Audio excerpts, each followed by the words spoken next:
Traders, we can see that the Aussie dollar is currently under pressure on the 1D time frame. I'm looking for these targets down here, but we want to be a little bit careful, and I'll explain why. I'm just going to mark that up 1D. Go down the time frame and have a look at this on the 4-hour. Okay, currently trading into this 4-hour bullish order block, and I mean it's been trading through it quite some time. Okay, so it's gained momentum. It's now hitting the stop sitting under here.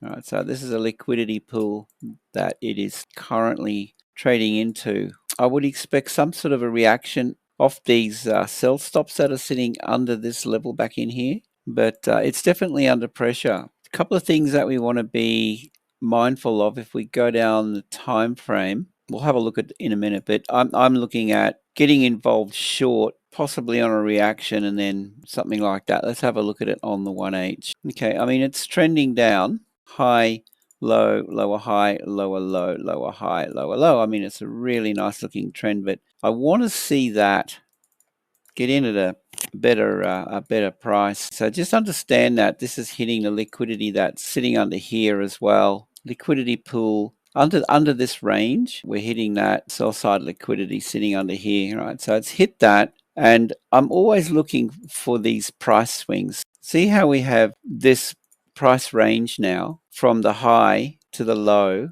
Well, I would want to see a move back into the 50 to 61.8 Fibonacci. So this could be a lower time frame trade idea. Yeah, I mean that would work for me. All right, so we have an entry point back in here. Call that my sell zone. We go stop above the high. Oh no, well there's a 1R target here, and then we're looking at a 2.7, potentially 3R down to this 50. Yeah, it's nearly a 3R target. So guys, that's my take on the Aussie dollar 30-minute time frame, possible sell opportunity on the pullback. Okay, hope you have a great day. Safe trading. See you in the next one.